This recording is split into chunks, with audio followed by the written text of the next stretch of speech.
Hello, Crafty Clan. Oh, it has been a minute since I've done a live, so hopefully everything's working. If you're new here, welcome.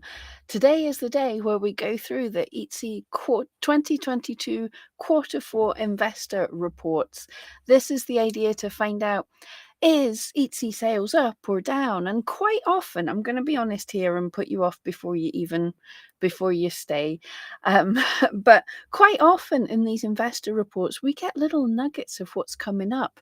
They mentioned like putting the prices up, putting our fees up, and all sorts of things kind of in the investor reports. But I'm going to be 100% honest in. Are we actually live? Hello? I'm going to be totally honest. Yes, we're live. I'm going to be totally honest that there's no real little nuggets of things that are coming up. So I was thinking of doing this as a separate video, but I'm not going to. This is not even clickbait. There's a little bit of Josh Silverman, the CEO of ETSI, doing a very big boo-boo. Do other countries say boo-boo? Have I just sounded very British there? But yeah, Josh Silverstone, whatever, CEO of ETSI. Oh, at the end of this, he said something. If I say very bad, that sounds a bit more naughty. He said he gave what I consider some very not good advice. So when we get to that point, I'm going to go through it with you. I'm going to explain what I think about it and hear your thoughts on it. But yeah, I think he made a big mistake, and I was actually, like, yeah, I totally have his email, but I was thinking about contacting him, just like, Josh, do you know what you just said? And then I realized he's got thousands of employees, that at least someone was sitting there going, boss man, no, no, you didn't want to do that. But anyway, this is something I do every quarter. Well, that's what the finger was doing, once per quarter. We look through this together, we chat about it. I have actually sat through, not only am I going to take you through the presentation slides, I sat through the investor report and I made notes. I watched it and then I read it. It is boring as sin. So we're going to pick out the little bits in there as well. It's Friday and I've almost got no voice. Give us a thumbs up if you're just joining. Thank you so much for joining. Yeah, I think without further ado, as this is my first live in a long time and I'm nervous that I can actually get it right, I think we should just dive straight into this. Yeah. Oh, I'm quite nervous if everything's working. If you guys can let me know in chat if everything looks like it's working and stuff. But I seem to be live. We seem to have people here. Say hello in the chat so I can see if everything's connected. I had technical issues, so if you saw a different link for a stream like about an hour ago and you're on this one, thank you very much. Technology sucks. But anyway, what we've all waited for, are the ETSI sales up or are the ETSI sales down? We have the quarter four investors report, well, financial results of 2022, and it's also the quarter four is also the FY is full year or final year or something. So there we go. This absolutely boring nonsense.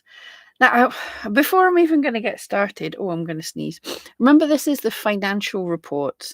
So the point of this, well, for the investors, so they're talking to the shareholders. So even if the sky's falling, they're going to have to find a way to make it sound good. So take anything positive sounding with like a kind of grain of salt, if you know what I mean. I'm not saying everything's terrible, but definitely you'll see as time goes on, they used to always compare year to year, and now they're comparing year to before the pandemic happened, which totally makes sense, and I understand why, but it's also to go like, yeah, don't look at how we did last year. Don't really look at that. Just look at how it compared, if you get what I'm saying. Okay. So they're saying 2022 ended on a high note. ETSI and our sellers help make the season bright. There's that, cheesy or not. So here we go. Year-over-year growth during the Cyber 5. I did write down something here. No, I didn't write it down. I should have done. But yes, they gave us the figures. I'll get it in the written things. But over Cyber Week, they did get it was a ridiculous amount of sales still. So even if things feel quiet, the actual number of sales is absolutely mind blowing. It's a really big company now. Um, but yeah, so year-on-year growth during the Cyber 5. Yeah, here we go. Cyber 5 is the shopping days from Thanksgiving through to Cyber Monday. Um, so, oh, it's right. I'm looking for where it's written down. It's right here. So, during the peak periods, there was over 2,000 checkouts per minute. That is ridiculous. I can't even imagine that. Double digit increase in sellers participating in our cyber sales event. So that really actually annoys me when they put in these kind of things. So this is the sellers who felt that they had to join in with a cyber sales event. And they're saying this is a positive because look at the number of people that have joined in with this sales event. But this is, I see it's three things. It's one thing, it's people who have chosen that as a marketing plan. They enjoy it. They want to take part in the sales. That's one group of people. You also have the group of people who've just kind of started on Etsy and they sort of, how do I say it? They don't know any better than when they see these things coming up, participate in the Cyber Week sale. There's so many people think that they actually have to, or if they do, they're going to get like a boost or something and such because it says, oh, you'll get seen, but no, it's only a small number of people who participate that get included in the mail outs and all that kind of thing. But people think you sort of have to. Or the third group of people is the people who are struggling, the people whose run up to Christmas has been bad for them and they're getting scared. So they slash their prices. They join in this in the hope of getting more sales.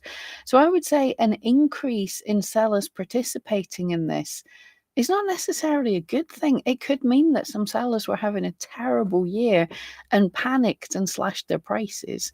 That's my thought. Right. I just want to say hello. We have Sabrina in the house. Hello. Jack Tack and Barbara and Ginger. Etsy has always been salty. I don't know if they're salty. Like we might be salty about them. Let's go on. Okay, so here's the numbers you all want to see. And yeah, this is kind of interesting. Don't get angry. We delivered a strong year despite the challenging macro environment, which we all totally understand. Things are getting difficult. People are going into shops more and more as time is going on. The pandemic is lifting for many people, but which means they're shopping online a little bit less. And at the same time, we are most likely heading for a very financially difficult time. I have had lots of people contact me and like they're not buying things, they are buying food, and that's about it. So yeah, people are struggling. So challenging environment. So yeah, I'm not being mean to Etsy. We did expect dips. 2020 was very weird. 2021 again, there was factors. People were still buying online. So I expected sales to be down. So it's how much they were down. Um, so final year 22 Etsy marketplace GMS, that's gross mean sales, or how much money was spent by customers, was $11.8 billion, which is a ridiculous amount of money. um, Maintaining over 96% of 2021. So that is a dip. Maintaining over 96%. That's a way of saying down. And these will be the figures for Etsy and all the companies that Etsy's bought. ELO, 7, Depop, and there's another one or two, but I forget them. So for the whole year, 13.3 billion, which is down 1.3% year on year. Which is, it's a little bit down, but the kind of problem is, compared to last year and, every year more sellers come into Etsy and more buyers come into Etsy. So if the money even stays the same, it's sort of less to go around everybody. Now you're gonna look here and go, "But hang on, there's a whacking 10% up. That's great." The consolidated revenue, that is how much sort of profit Etsy made, and they said that money has gone up compared to the GMS for mainly one very big reason. They put our fees up. That's where that money comes into. That's the fees. And when the EBITDA, um, that's before earnings before tax and nonsense like that, um, stayed about the same, because basically what they're saying is the money that they took in from the extra fees, they spent on the purchase protection program. So basically our little increase in fees is covering Etsy immediately cancelling and refunding people's stuff. So they got the numbers right, but yeah, I've had thoughts on the purchase protection program. They're not good thoughts, but I've had thoughts on it. Ooh. Did I have any notes here? They are saying that Etsy is 3 times bigger than it was pre-pandemic. So over the past, 3 years, it's 3 times bigger than it was, which is a big deal. Probably find out this is mentioned somewhere here. I was doodling notes as I was watching. So they're now up to 89.4 million active buyers. 48% increase in repeat buyers. I love how, right, this is how, what do they say? Statistics and damn lies, or whatever. But note how they don't actually say what the number is. It's just up 48%. So there could be like 2 repeat buyers. There's not, but give us the number, not the percent. And buyers are spending more with Etsy. So per active buyer, it's averaging at $132, which is, and it's been creeping up. But so yeah, compared to 3 years ago, they were spending $100. So it's gone up a bit. But that is for me, that's not a great deal of money. If you think about it, like, guys, let me know in the chat or estimate. I don't think any of us know, and we would never want anybody else to actually know the number. But how much do you spend in a year on something like Amazon or eBay? Like $132 in the entirety of the year. That's saying the buyers are not spending much. That's actually pretty low. I don't even want to imagine how much I'm spending on Amazon in a year. So that, to me, that's a pretty low figure. But habitual buyers, I think, here we go. Habitual buyers have spent $200 or more and made purchases on 6 or more days in the past year. So 7.4 million habitual buyers. So they've been in and bought things on 6 different days. Oh, here we go. And we grew in some very important ways.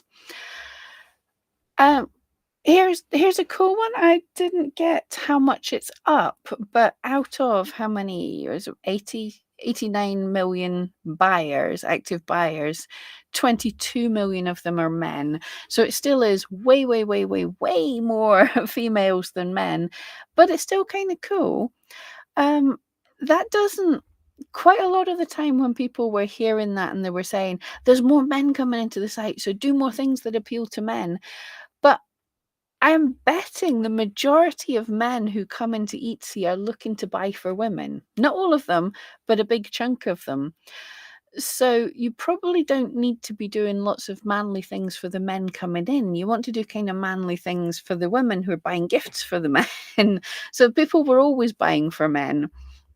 There's some fantastic beard shops on Etsy.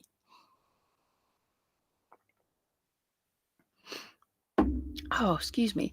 Um, and this is a good number, 24 million reactivated buyers. So that's buyers who've been in the past but then came back this year. So that's a cool number. They did say Germany is doing fantastic. Etsy's been pushing for Germany. It started in the US. It pushed in the UK for quite a bit. It's really pushing in Germany. Please, Etsy, if you're going to push in Germany, can you push for helping us deal with the Lucid registration?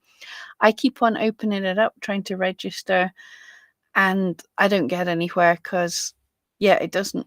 It's asking for business numbers that people in the UK don't need to have.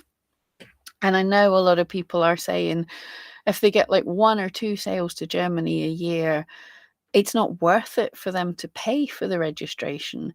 It would be cool if Etsy could do a thing to help us all. Look, you've already taken money off us, extra money off us.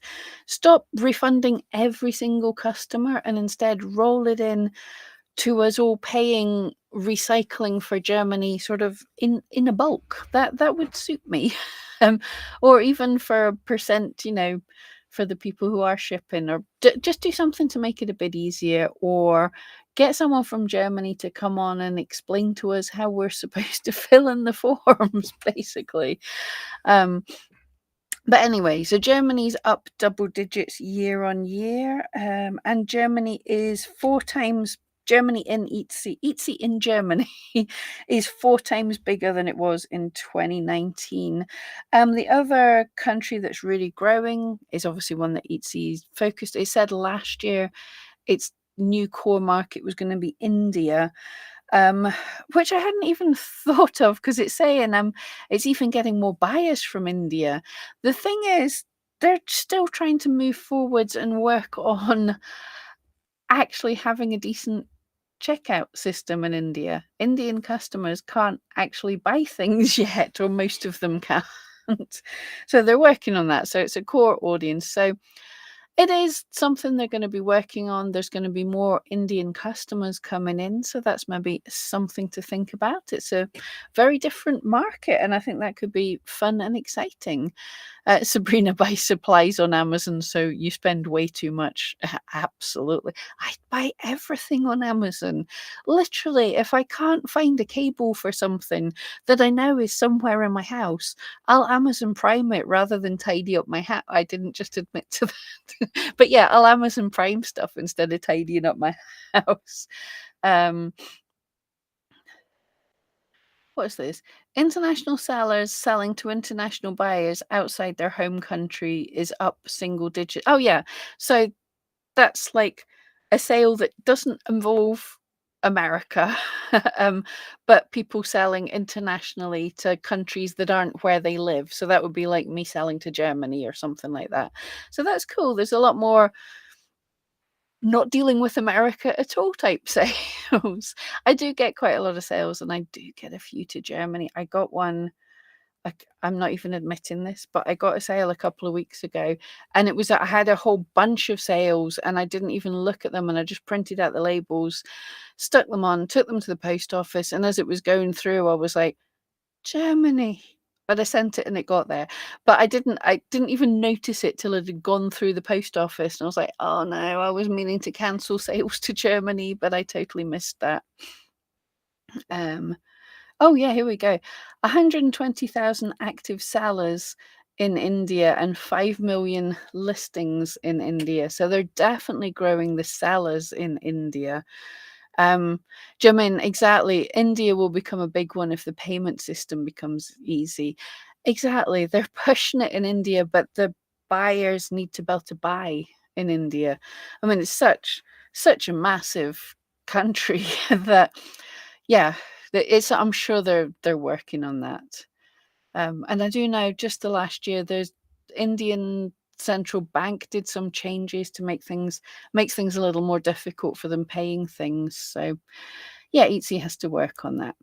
Um, Cared about people, communities, and our planet. That was, yeah, super cool. Just what Etsy's doing around the world to help people in natural and unnatural disasters. They definitely, um, they didn't say this at the presentation, but I remember this time last year they wrote off a lot of the fees for a lot of Ukrainian customers. They were doing things for some of the American storm think hurricane, whatever you call that thing that the sky tries to kill you things.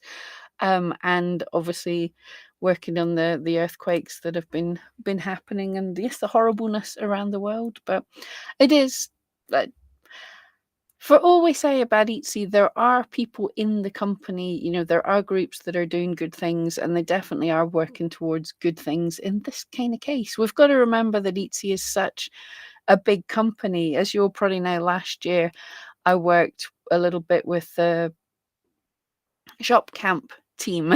Yep. And the UK Shop Camp team, love them. It's a great team.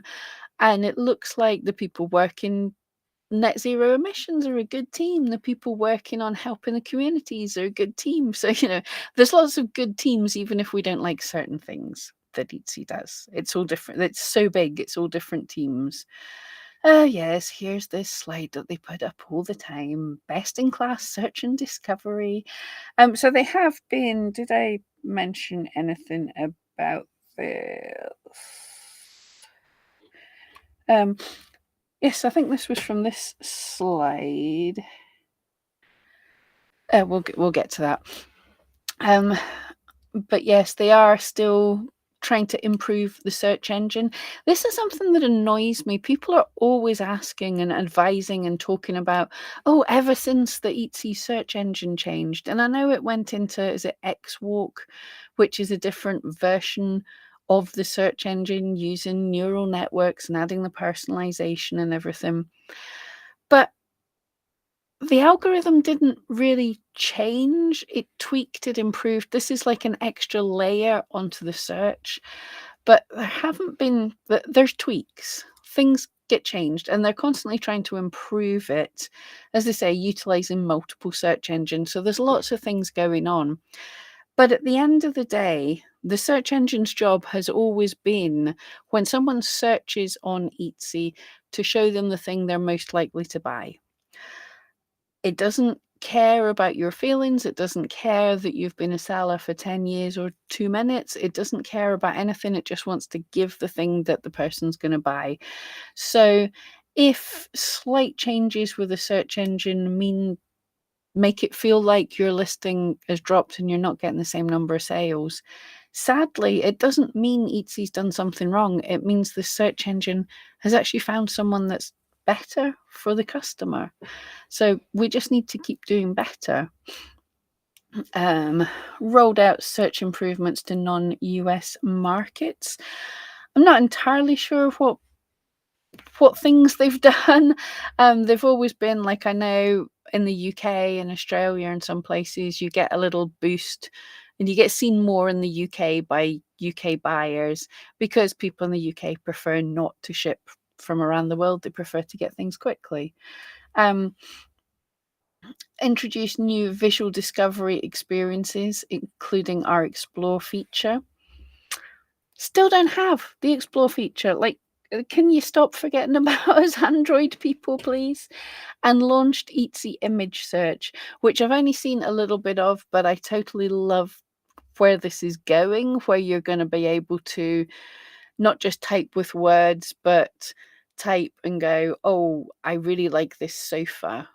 What can you show me? And I think Josh was even mentioning you could even, what they're hoping to get that to be is like, if you've just bought a sofa, rather than say, I want to search for people who make a dupe of this thing because I want to rip them off, but you could say, I've bought this sofa.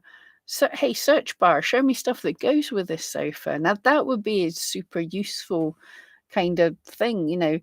This is what my room looks like. Help me make it look even cooler. So that's kind of cool. Just checking the chat and then we'll go back to that.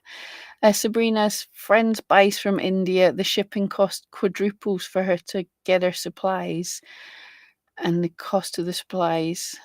But he's the best and has what she needs. Yeah, shipping is going to be an issue. Jamin, I don't know if I'm saying your name right. Can I open a US-based Etsy account from any other country? No, you have to be honest. Etsy do specifically say you have to say where you're from. Now, that doesn't mean like if you're doing print on demand and your print on demand company ships from the US, then if someone's searching for stuff that ships from the US, your items will show up because they come from there. But you have to say where you come from. You have to put down honestly when you're setting up your account where you come from. Um, and yeah, it shouldn't be held against you. And in fact, if you check, myself and my friend Starla Moore just got some super secret information from a survey from eRank about American customers, and the vast majority of them are more than happy to buy from a shop that's in a different country. So no worries there. Oh, I'm so dry today. Oh, the human connection, continued improvement of messages between buyers and sellers. I can only assume that's we're bullying the sellers into answering to you straight away and doing the I need a help with an order thing to scare the bejesus out of everybody. Um, Continue to expand use of seller and buyer videos on Etsy.com. Do videos, people. I'm speaking to myself as well here. I don't make enough videos, and I am a video creator. Etsy constantly is mentioning videos. Etsy constantly is pushing videos wherever it can push them. It was building up last year. I can only see it getting bigger this year. They are not going to roll back on the use of videos. You really need to do them, but it doesn't. A video can be anything. A collage of your pictures, just get creative about it. It's easy to make videos. It's easy to add videos to your flow when you're taking pictures, but it's also so much fun to get creative with videos. So yeah, if you're not making videos, I know it's a pain.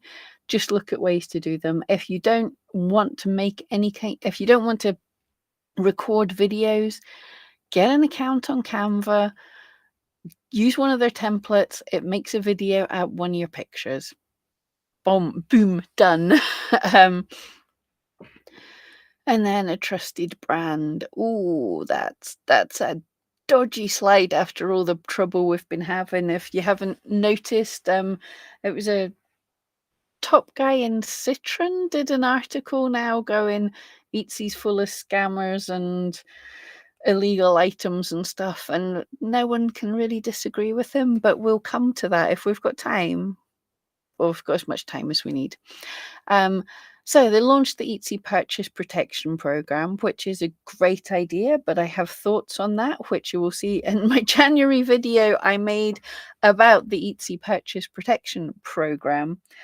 Yeah, it's not good because Etsy are automatically refunding as soon as a customer opens a case without any checking of policies or if the customer was right or anything else. Um, Improved delivery transparency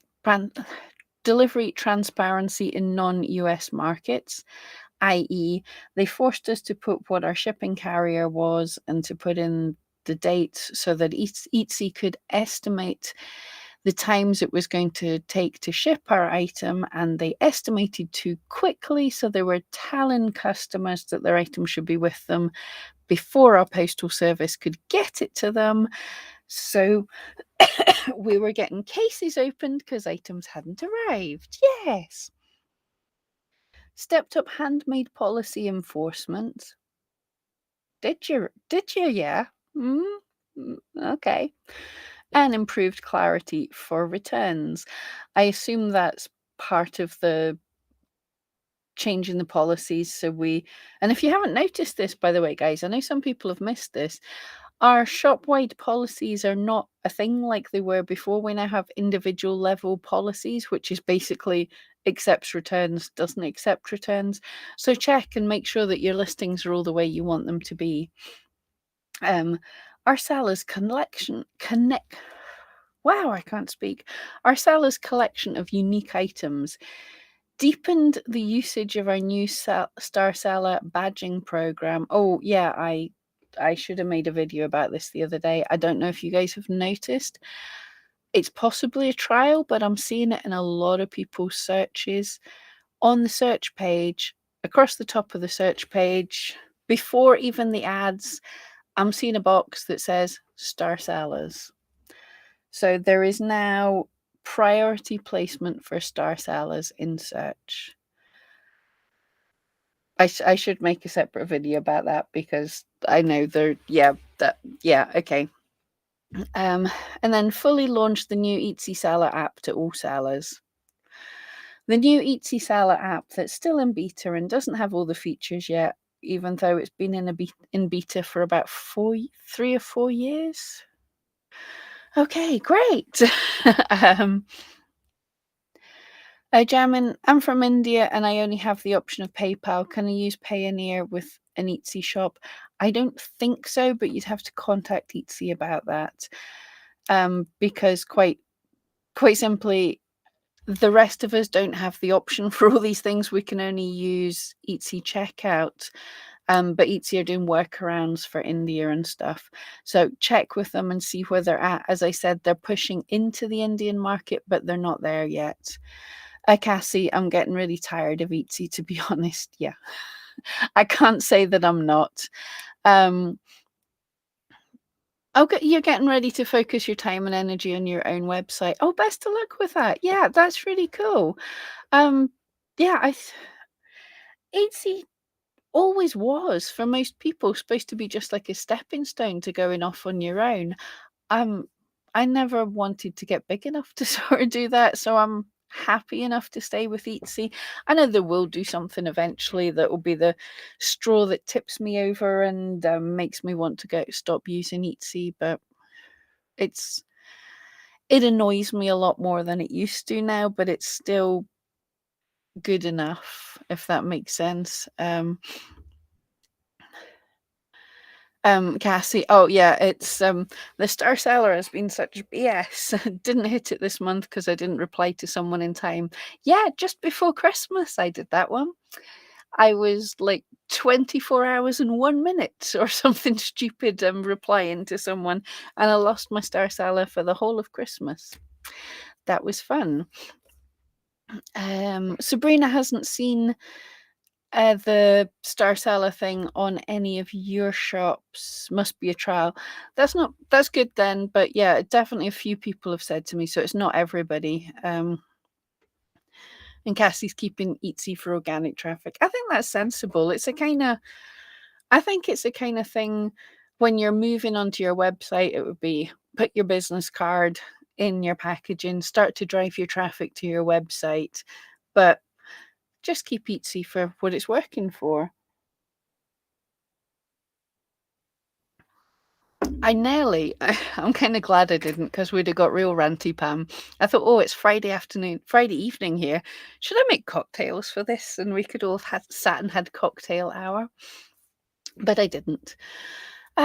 Improving customer experiences and delivering financial results. These are just some of the teams I did. Right, yes. Basically, Etsy has all these different teams, like I mentioned. And Josh said they sort of meet monthly to talk about all the tests. They all do the tests, and then they come back and they can roll out tests to up to 50% of Etsy shoppers or sellers, and then they come back monthly and look at the progress of them. So that's where we just said about seeing the Star Seller at the top of search. That could just be a test that's out to a certain number of people. It seems like a high number, but it's not everybody. So yeah, we've got all these teams. We've got the Etsy ads team is saying their tests. My handwriting is terrible. Yeah, but they've been pushing ads to different places and have totally increased what they said. They increased the income for Etsy with the Etsy ads while not increasing too much of the spend for sellers. So yeah, but the it's things like the ads team, their job is to make the ads more profitable for Etsy. So all these teams, their job is to make more money for Etsy, hopefully by improving the customer experience. So as they say, their job is to deliver money, or do savings. So I think I was going to say it's there in black and white. It's not. It's there in yellow and white. All of these teams, all of the things that Etsy is doing, how they are telling if they're doing well. They don't particularly care how much we complain or get unhappy or whatever. They're looking at the bottom line. So if they make more in sales, it's a good thing. If they make more in revenue, it's a good thing. If it saves them money, it's a good thing. So yeah, we know this. Gas, yeah, God forbid I have something going on in my life and not glued to my phone or computer all day. Yeah. um, so Etsy's focus is on being inspirational, efficient, and reliable. Yeah, reliable. I thought I said relatable for a minute. Um, Inspirational. I think like the adverts and things, they do good with that. I'm not gonna lie. I think there is no denying a lot of the things that are coming out in the media just now, saying Etsy's full of Alibaba stuff and ripped off designs and illegal IP infringing stuff is hurting the brand. Now, we will come to that because Josh was asked about that in the questions, but he did gloss over it. But I think they are going to have to do something about this. I do think it's a little unfair because it's not just Etsy. I mean, look on eBay, look on Amazon, look on goodness, any site at all. But this is hurting the whether it's hurting the bottom line, but at the minute in time, it's hurting the impression of Etsy. I'm not going to lie, anything they do, we are going to hate. Right? People are going, oh, they should do something to get rid of the IP infringing people and stuff.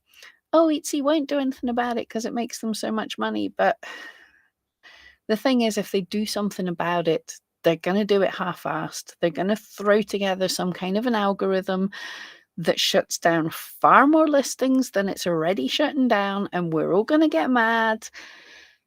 Yeah, it's a I feel bad for Etsy just now because what they're doing is within the law.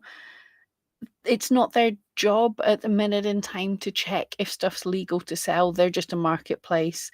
And if Disney come along and go, that shop, and that shop are selling my stuff, take them down, Etsy are just like, yep, uh, off we'll go and do that.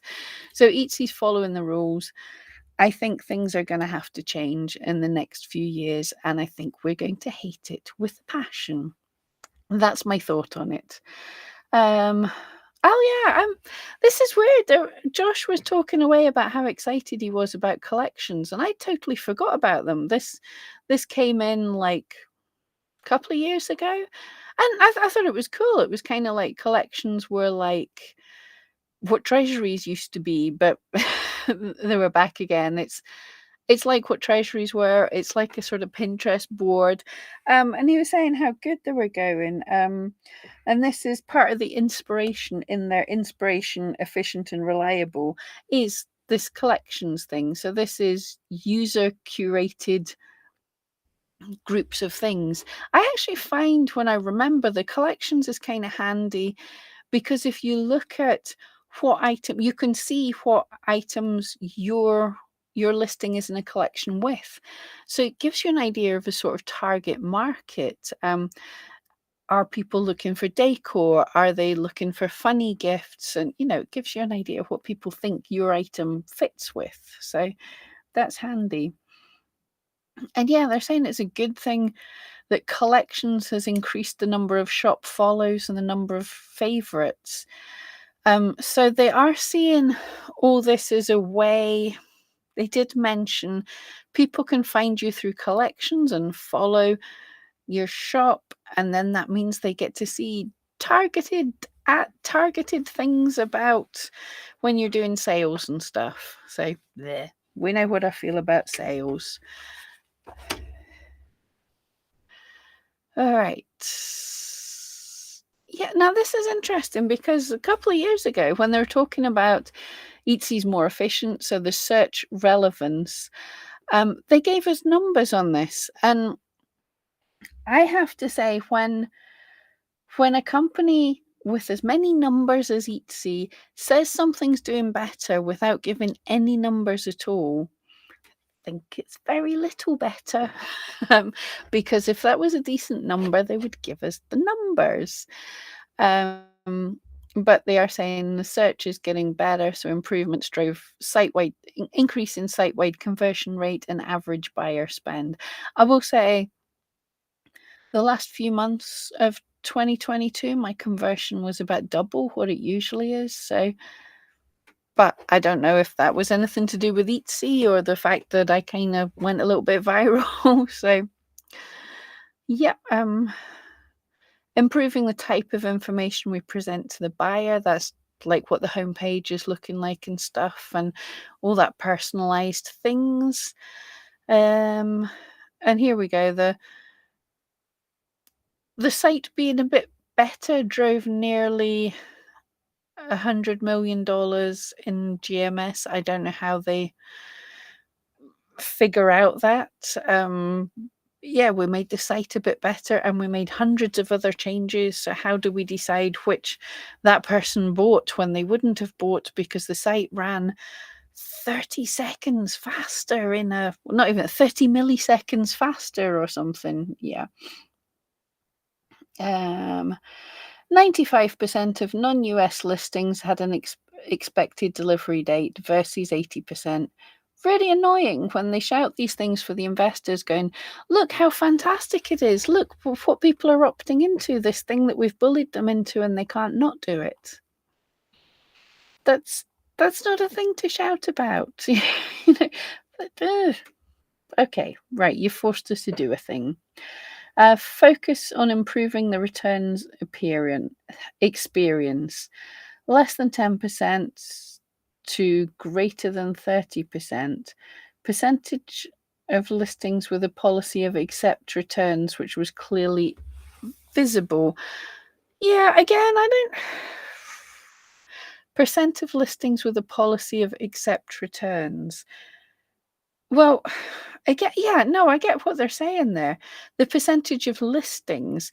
Now, I just spoke about this. They changed from us having a shop-wide policy to a listing-wide policy. So, yeah, that's going to be even higher next quarter because they switched it on for all shops. So you have to go in and check that you're not accepting returns when you didn't want to because Etsy's just turned that thing on. Oh, yeah, here's another. I did. I wasn't going to rant about this, but I'm ranting about this. I'm even spitting at the camera. I do apologize. Etsy purchase protection, decreasing issue resolution times. So, time to resolution days. In 2021, quarter four 2021, it took about 3 days to resolve an issue. Now, if a customer has an issue, you would expect there to be a bit of back and forth. What is it? What's the issue? How can I help you? So I think 3 days is a reasonable amount of time. They are bragging in quarter four 2022, it took a tenth of a day to solve a resolution. And you know why that is? So they could put this metric up here with the purchase protection program. Anytime anyone opens a case, Etsy is automatically and immediately closing it and refunding the person. So that's not good. I don't think a tenth of a day is a good time in customer service to do a resolution. Do you know what I mean there, guys? That's I didn't want to rant, but that did kind of annoy me, putting up metrics and going, look how fast we are at fixing problems. But you're not fixing them. You're putting a sticking plaster over a compound fracture. the customers are saying something is wrong and you're just going, "Here, take my money, take the money." And then the customers are telling their friends, "Hey, if you complain, Etsy just gives you money." Anyone know what people are likely to do when they learn that? Oh, ah. Right. Yeah. Improving buyer perception of our ability to resolve issues. Customer effort score improved from 70% to 88%. Well, of course. I mean, if you have an issue, it's nice if it's resolved really quickly. But yeah, okay, we've ranted. We've ranted there. Um, okay, this is each marketplace brand awareness things, so people know more about Etsy than they did last year or in 2020. Absolutely, yeah. People know about Etsy. That's a good thing. Yep. Um, oh, Kim, hi there. Thank you so much, Sabrina. Especially not with most of us make custom or personalized items. Exactly. Now, I have to say I did make a whole video on it, but I will quickly say over Christmas, the UK Post Office exploded. It didn't physically explode, but everybody, the postal workers, and I support their right to strike, and I support everyone's right to get treated fairly and all of that. But they striked for most of November. That's really not good if you're a small business trying to ship things. So, um, the stuff that I did manage to get posted took longer than Etsy suggested it would take, which, yeah. Um, Etsy, can you not estimate what the post office is saying when the post office is on strike and not updating its website? But anyway, so I had customers like 2 weeks after I posted something saying, "Where's my item? Etsy says it should be here." And this was custom items. Now, if this was coming out of my own money, I would be really annoyed with this because the customers were going, "Where's my items? Where's my items?" Now, I was able to say, "Look, I know there's the purchase protection thing. If you're really mad at me, here you go. You can go through this. Etsy will refund you. If you want, come back in January and I'll make you something." And half of them didn't do that. They waited and their items turned up. The other half did it. They opened a case with Etsy and it was resolved in moments. Now, every one of my items is custom. So that would have been a large no that was about half of my Christmas orders were refunded. And if that came out of my money, that would be a nightmare for stuff that I had done nothing wrong about. They were posted in time and they were going to get there, but it was just because Etsy wanted to keep its metrics right. Um, um Aldrich, I do wonder if somebody actually explains the number to the people there like you. These things are not good, but they show them as an improvement. Yeah, this you can actually watch. I should have put the link up, but I forgot. But if you search for Etsy quarterly financial results, you'll see, and you can actually watch the call that this presentation is given with. And they gloss over it and make it look amazing. They never say, "Hey, have you noticed how we're doing doing this with the thing?" Everything is glossed to look nice because the thing is, if the sky is falling and Etsy say the sky is falling, then share prices fall. So they have to say, "Oh, here's this thing. It's been a little bit difficult, but we've done so much better." It's almost like saying if suddenly all the sales crashed and we were doing worse than everybody else in the whole world, they could do something like, "Oh, but look, in comparison to Korea," or something stupid like that. That it's how statistics work. That there's always ways to manipulate them to make them look good when they're not necessarily good.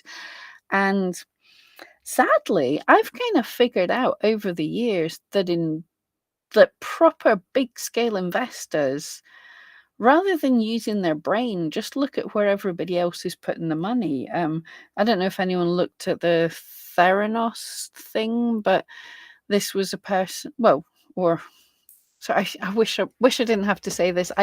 Used to love Elon Musk, and I thought he was great, but I'm slowly beginning to learn that, yeah, perhaps there's a whole lot more smoke and mirrors and people wanting to believe we've got a live action Tony Stark, rather than are these people as brilliant as we're led to believe, or is it because people want to believe they're brilliant and they've put money into these people that they tell other people that they're brilliant, and suddenly all the investors go, "This person's brilliant, take my money."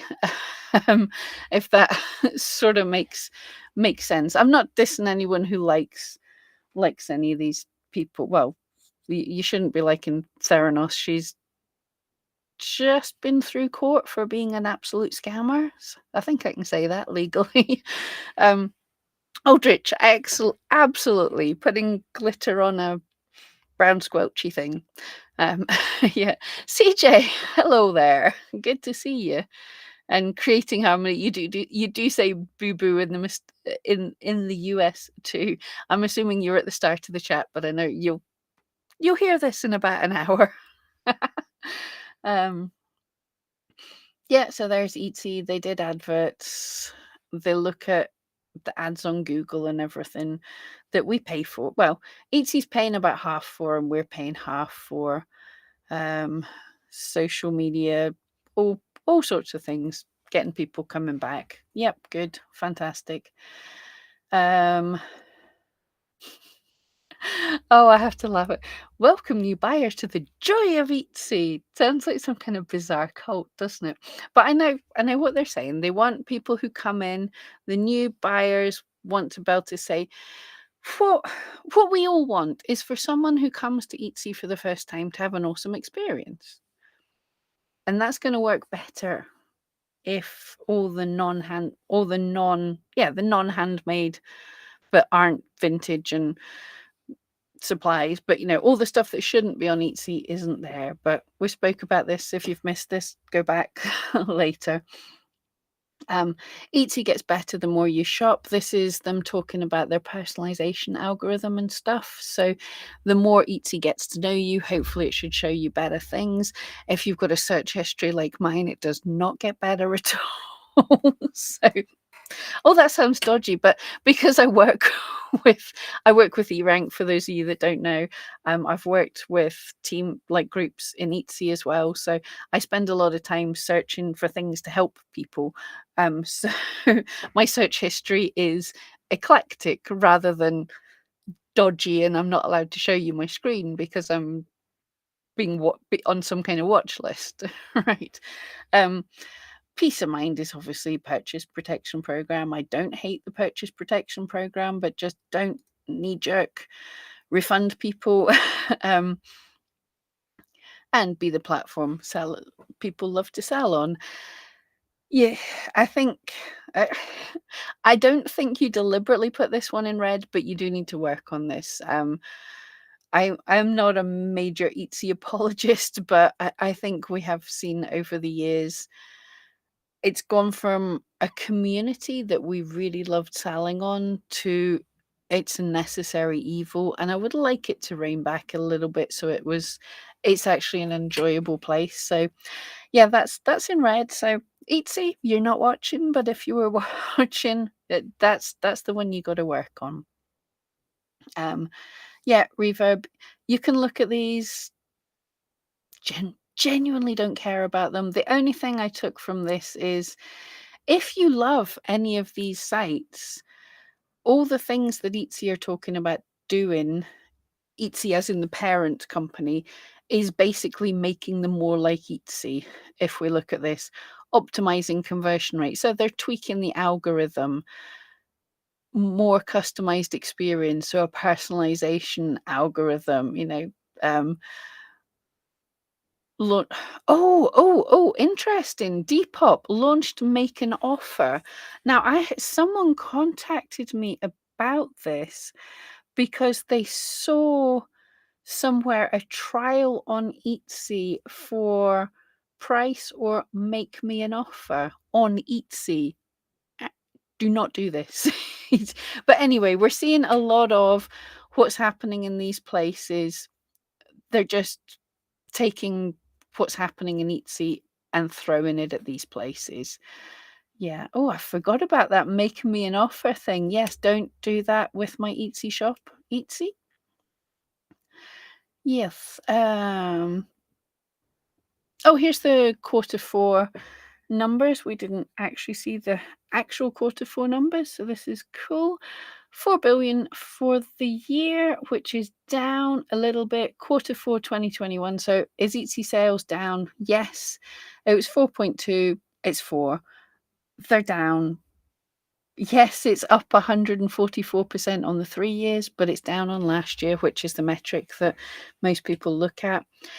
It's not horrific, but it definitely makes a difference because there's more people selling and there's more people buying, so there's less money to go round to all of us. So that that amount of money is a decline. It's not an unexpected decline. If anyone knows anything about anything, they would expect that the high point of 2020 and 2021 was not going to stay like that. So yeah, it's down, but it's not surprising.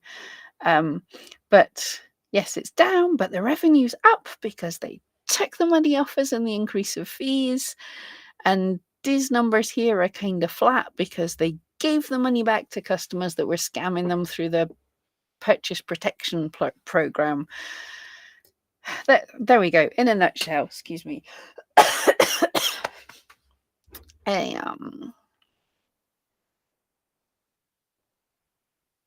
So yeah, they've actually shown us here the revenue increase that went up about 13%. That is that's about 2/3 from the transaction fee increase. Almost 1/3 from how much they're making from Etsy ads, which is people who are desperate, who are not making sales or throwing their money into ads. Because some people are making money off of ads. Most people are not making money off of ads. They're putting money into ads in the hope of getting some sales. And offset by other marketplace revenue. So that's the Depop and everything made a tiny bit of money.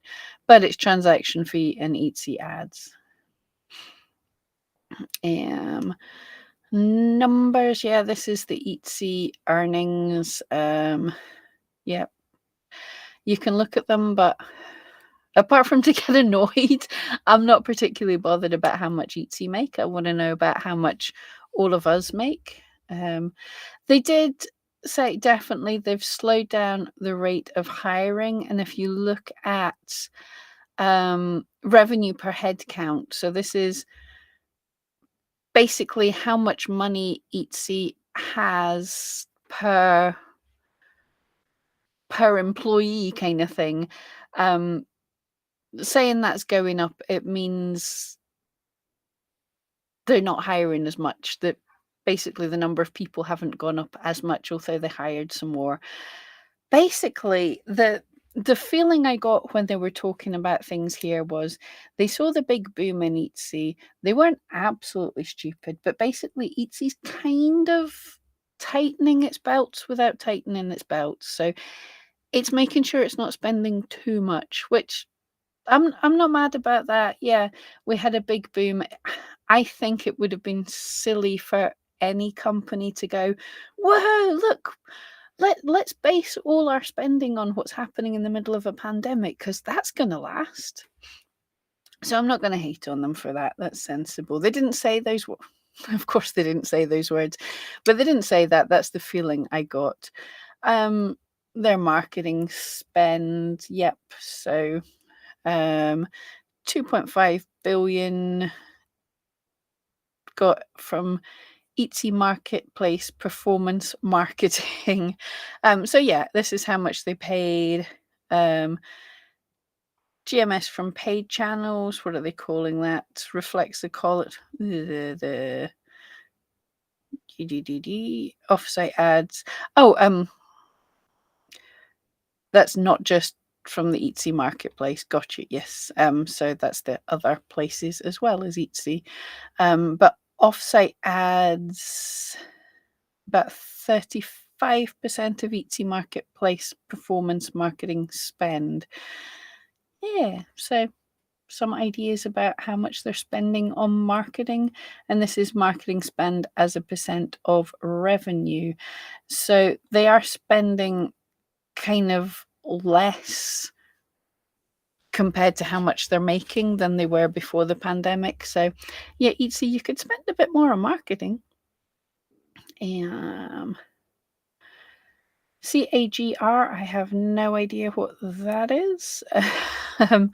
But Etsy Marketplace GMS, that's gross means spend. In 2019, it was 4.7 billion. It's now 11.8 billion, which is down. So but they're drawing the line to say, like, don't look at the 2021. We know that was higher, but it's it's not a huge dip. And yes, if you average it out over the years of the pandemic, it's a nice growth. Oh yeah, so it's 35% increase over the 3 years.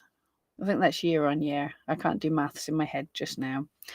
40, this is a good number. I think this is increasing. I'll have to check the last year's one, but 45% of our Q4 2022 GMS was generated when a buyer or seller or both were located outside the US. So yeah, Etsy's slowly becoming, or fairly quickly becoming, not just the US, which is good for all us international people because it means it will stop feeling like we're forgotten quite a lot of the time. And I think once they sort out the Indian payment things and stuff and they really start to gain traction in India, that's going to be a huge difference. And also, yes, 70% of UK and 80% of Germany for the full year 2022 was now from domestic sales. So as we said, people in the UK like buying from people in the UK. People in Germany seem to like buying from people in Germany. I assume that's quite a lot to do with the algorithm as well. If you're searching, you're more likely to see. But that's good to know. And at the minute in time, it makes things a little bit easier as Germany's growing and we don't know how to ship to them. This is the categories, that the sort of the percentage of sales for different categories. You can have a wee look at that. I don't think it's earth-shattering. It's changed a slight bit in what the things at the bottom were in the past year, but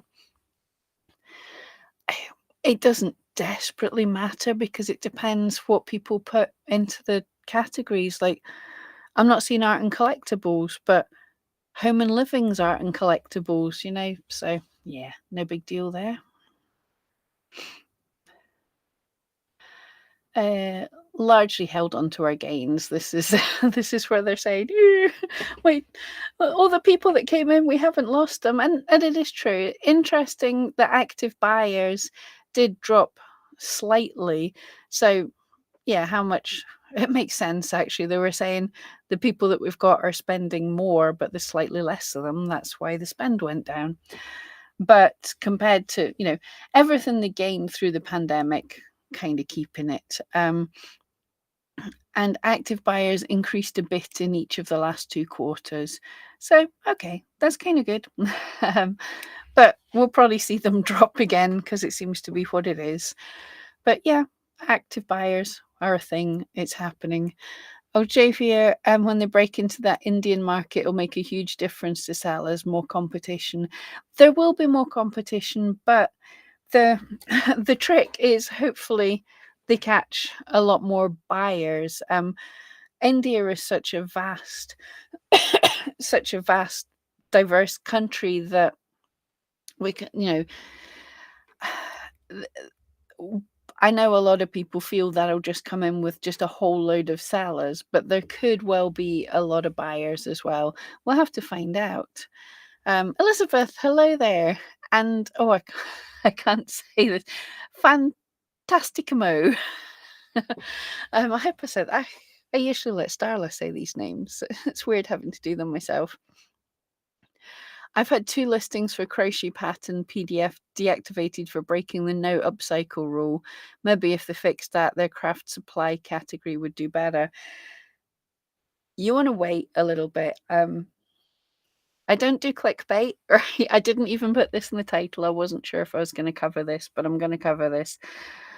But Josh Silverman did a very big boo-boo, and yeah, we're gonna see that in a little while. I will cover that. We're nearly at the end of this, and I think with what you've just said, you're gonna be so mad at him. Sorry. Um, but yes, I'm not sure if I should, like, message him or something. Um, New buyers, pretty little graph telling us what we what we expect. New buyers kind of drops in the middle of the year when nobody's buying, and you get a big step up in quarter four. That's that's normal, apart from when there's a pandemic and we had a little boost. Um, oh, Fantastic Mio, is that how I say it? Fantastic Mio. I'm terrible. Look, I don't even say Etsy right, so nobody expect me to get any pronunciation right. Yeah, this was cool. Reactivated lapsed buyers is actually a very cool thing. This is people that used to shop on Etsy and they've come back. Um, so yeah, that's good. I th- Actually, I'm thinking about it when we talk about, like, what was it, $130 is how much the average buyer spends in a year on Etsy. So reactivated buyers and things. Yeah, I think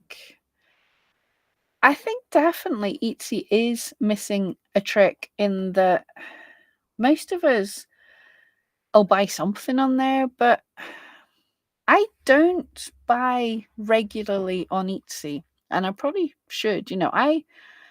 I am awful on Amazon. I should have a timeout on Amazon because it just is bad. And eBay as well. I buy way too much on eBay, and I don't think to go to Etsy for a lot of things.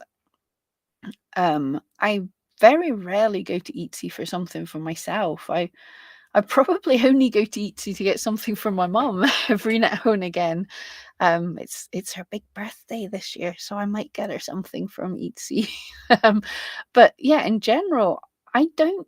I'm not a regular Etsy shopper, and I really probably should be.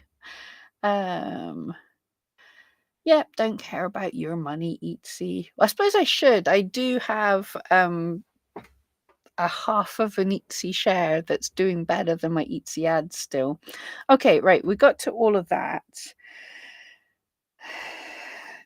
Deep breath, because I want to show you the thing. Right, I actually filmed Josh saying this from the Q&A. I filmed him saying it, but then I realized I could get this into a transcript someone had written it down. Let's see.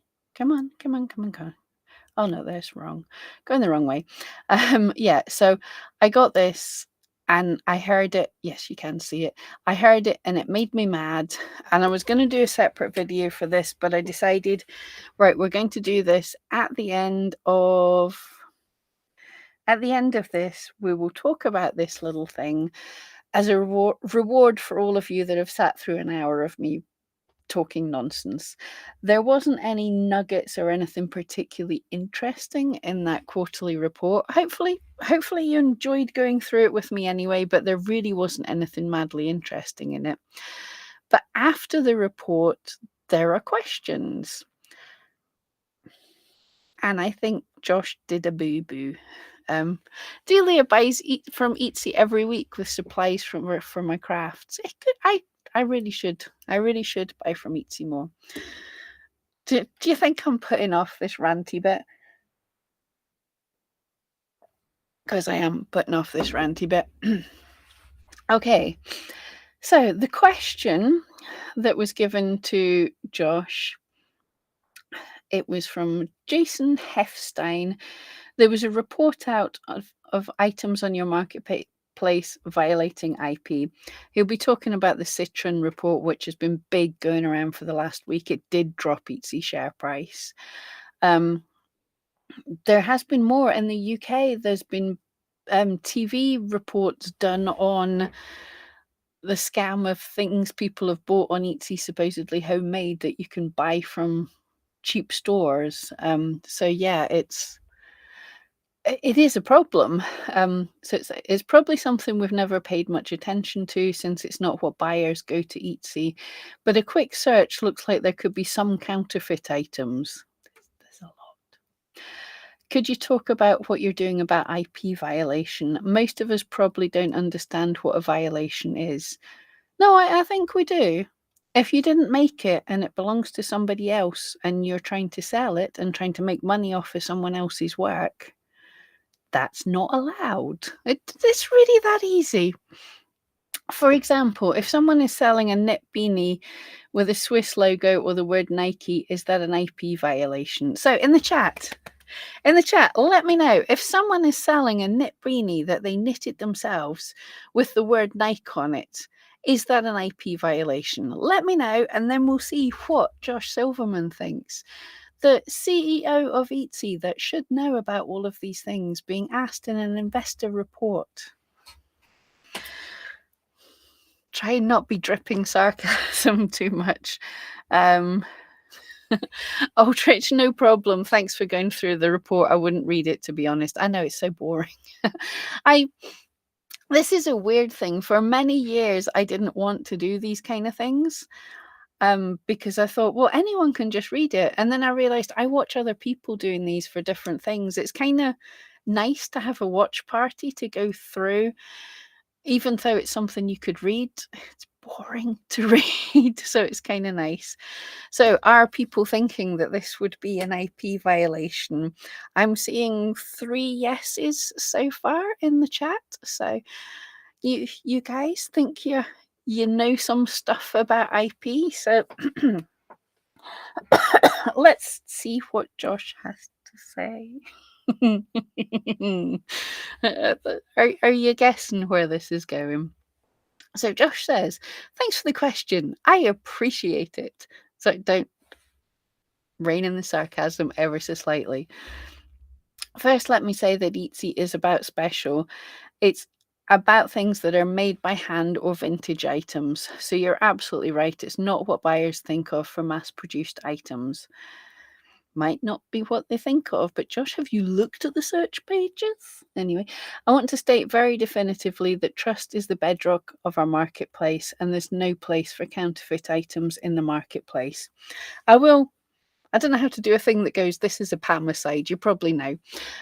But I will say, a lot of people say, oh, Etsy won't stop this because it's making them money. That's not the case. I think they would be very happy to get rid of all this stuff, but it's going to cost them money to get rid of it, rather than they want the sales from the AliExpress tag, because it is hurting the brand. Definitely. So I don't think they want to keep going with this stuff, but they're trying to figure out what to do about it, if that makes sense.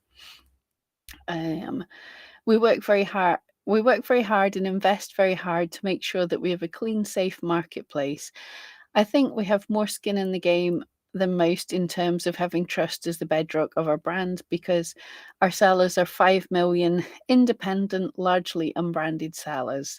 And so they rely on Etsy to be a trusted brand to lift them up, which is why we invest so much in this space. So he is thinking, and quite rightly so, if people's trust in Etsy drops, if everyone goes, Etsy's just like an expensive AliExpress, then that hurts all of us. I have not quite glossed over this, but for many years I have been saying, look, just be careful what you wish for. But I think this problem is getting worse and worse. Branded items make up a very small and not growing portion of Etsy's traffic and sales. So let me be even more specific about that. When we look at it, we looked at over 800 of the most popular brands in our ecosystem.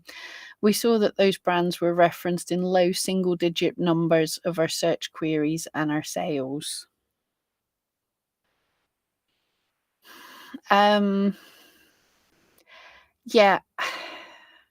I slightly slightly disagree with that, with what I've been seeing. If we see the number of people that are searching for certain terms, but yeah, they've not released these numbers. I want to be clear about the fact that they were referenced in a search by no mean. Oh, I want to be clear about the fact that they. Am I reading this wrong? Anyway, but yes, the fact they were referenced in a search by no means that they're IP violations. I got confused by a comma when I wasn't thinking there. There are many legitimate reasons why a brand might be referenced in a search. It may be a vintage item, it may be fair use, and the questions you were asking were all about fair use. Okay, so is everyone here up on fair use? Do you know what fair use means? Or should I explain it? CJ, your sarcasm is delicious. I'm trying to keep it down. I really am. The sarcasm wants to bubble up. But yeah, Josh, I'm going to jump in here for a minute, right, pal? Fair use is a legal definition, a legal distinction, and nobody can decide what fair use is except for in a court of law. So I can't decide if something is fair use, but we can look at historic cases and see what's happened in previous court cases to get an idea of where the law is likely to go. But I can't 100% definitively tell you if something is fair use. But this example is about the word Nike on a beanie, and there has been a court case. I've even made a video about this. If you remind me once we go over what Josh has said, I will talk about that court case, which should give us an idea. But also, if you remember, a year or two ago, Etsy changed its prohibited items policy to not allowing certain branded things as well. I should have pulled that up, but I'll maybe search for it at the end as well. But the Etsy prohibited items policy has comments about this, and at that time a lot of items were taken down. This was very likely due to that court case. But anyway, so if you use a logo on a beanie, is that legit or not? So everyone here has pretty much said that that is likely to be an IP violation. As we said, we are not lawyers, so anybody watching, we can't tell you what fair use is, but we can give you a pretty good idea. The answer is it's complicated, and it comes to something called fair use, and that's very difficult to adjudicate. Can only be done in a court of law. The seller might actually have a license to that brand. Yep, absolutely. If you're licensed and Nike is not licensing you to put Nike on a beanie, I promise. Anyway, the seller might have a license to the brand. Is it fair, for example, to reference that the item is an accessory that would fit, like this is a handmade phone case that would be compatible with the following branded phone? Or is it legitimate to alter an item? For example, to monogram an item or to take a pair of jeans and paint something hand painted on that. All of those are legitimate uses. So we believe that many of the times that an item of search references a brand is actually legitimate and not violating. So, well, did we not just have, who was it that said, was it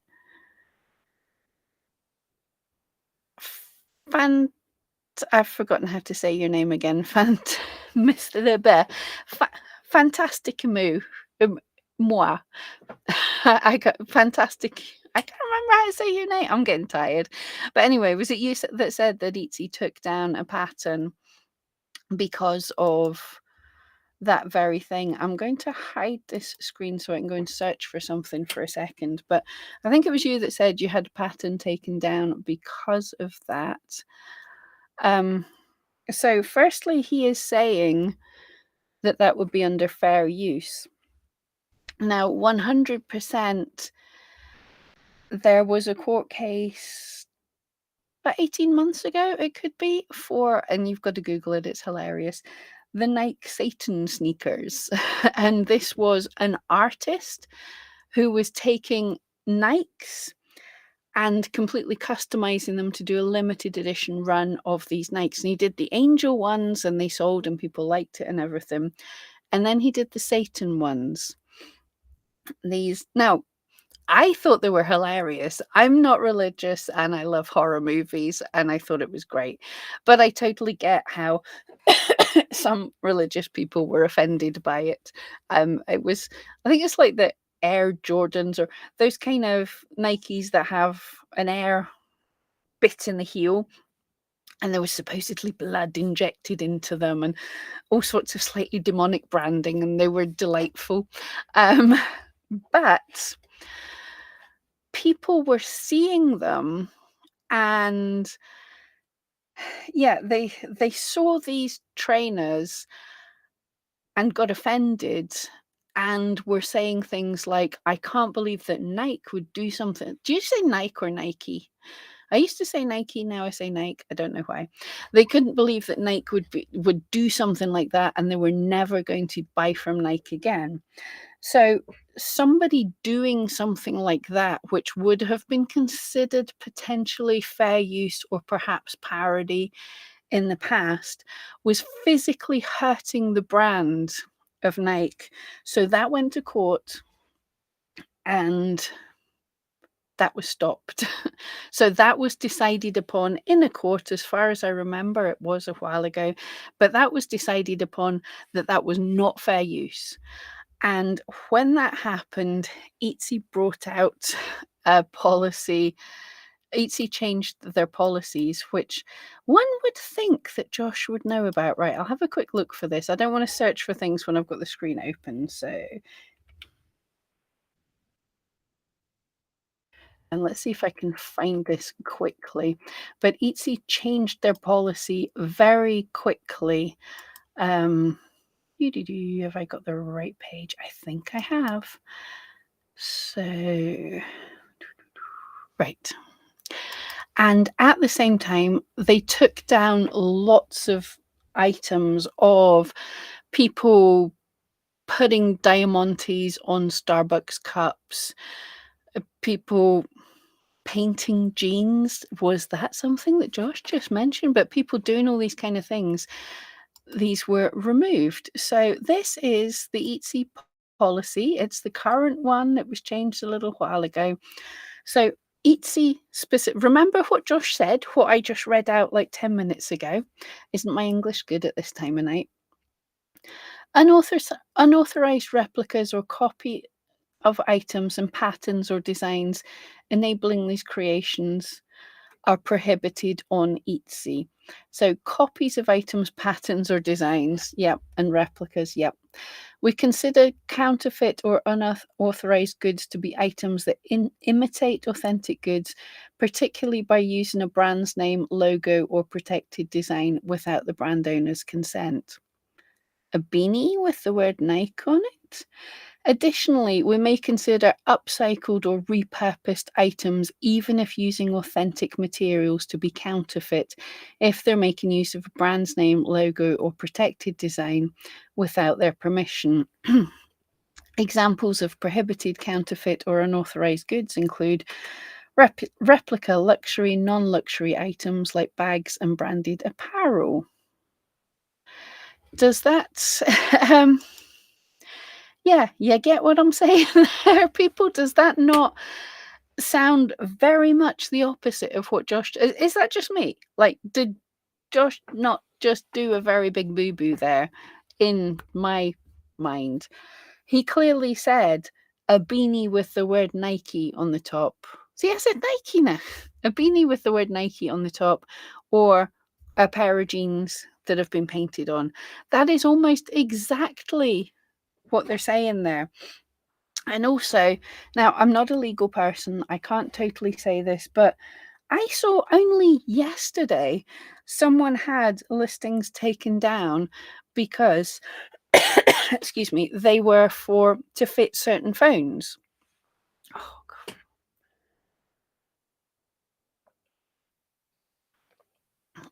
The listings were taken down because they were to fit certain phones, which is also pretty much what Josh just said.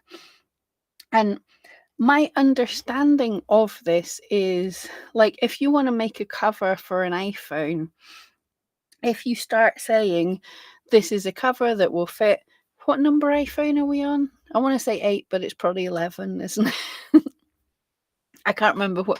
I'm not in the cult of the Apple, but this is a cover that will fit whatever breed of iPhone we're up to.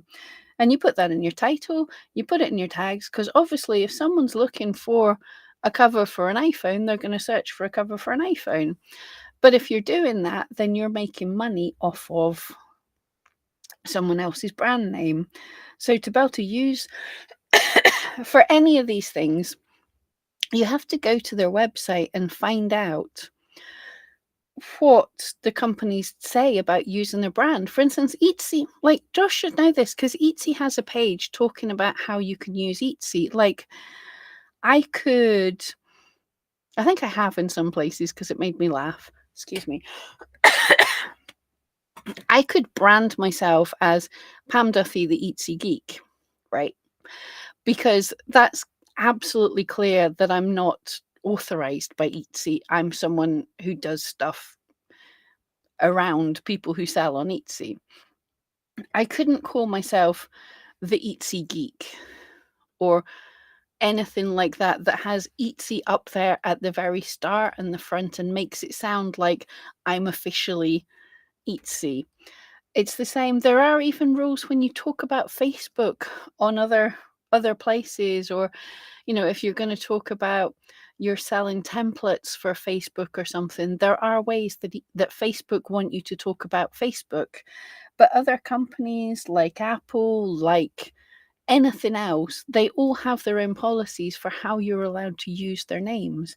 So you have to go and check. And that is, Josh was right there, saying you have to get permission. You can't just a sweeping statement say it's absolutely all right to say you can use this because you're saying it fits their size of phone.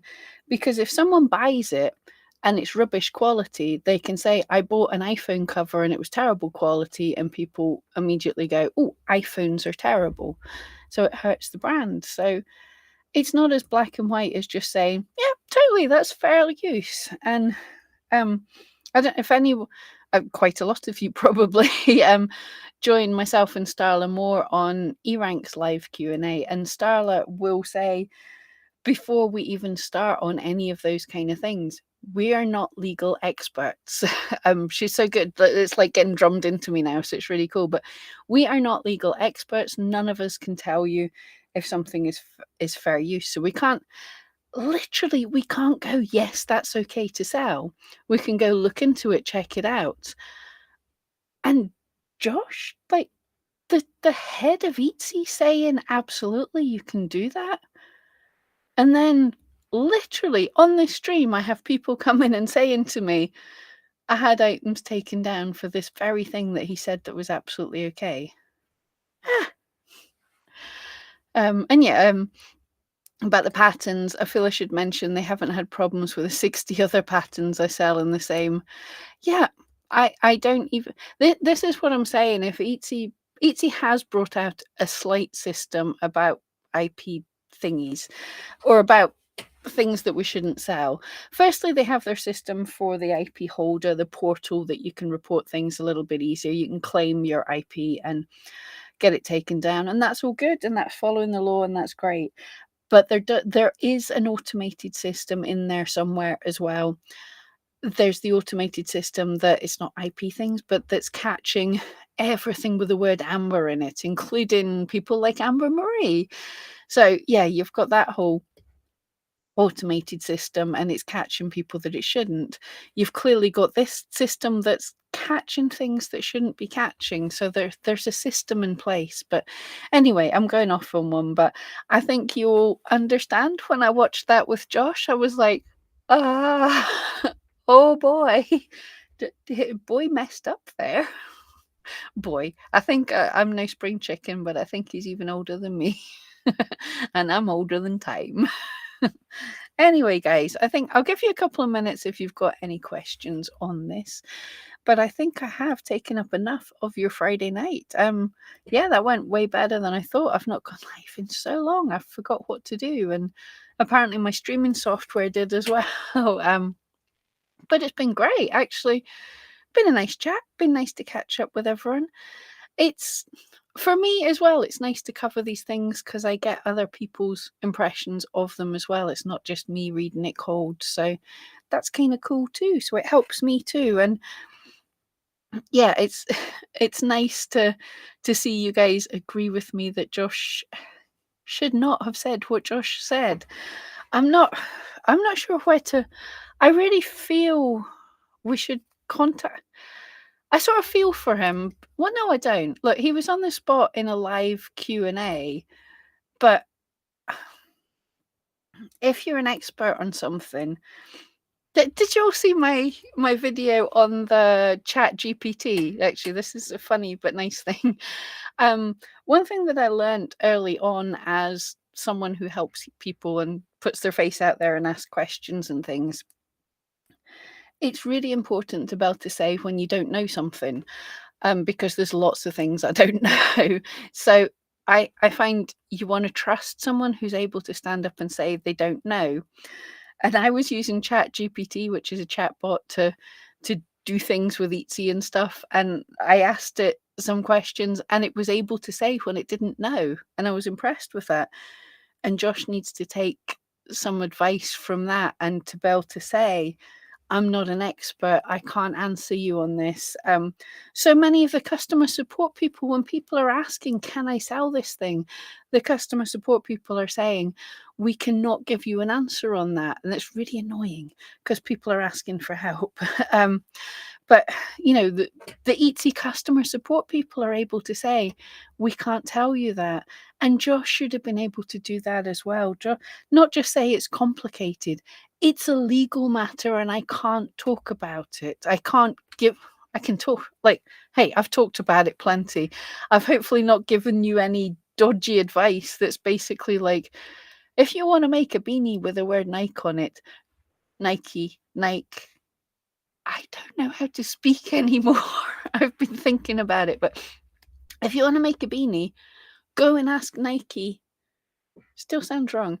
Go and ask Nike, and if they give you permission, you can absolutely sell it. Etsy can't give you permission. No one's going to ask me, but I can't give you permission. Anyway, right, I don't think we've got any questions. This has been awesome. Thank you so much for joining me. I was gonna make a video this week about that Josh Boo Boo, but I don't have to because we've covered it now. Yeah, okay, guys. Thank you so much, and I will see you sometime soon. Right. And if you have any questions after this, you can pop them in the comments, and I will be checking it out. Right. Thank you so much.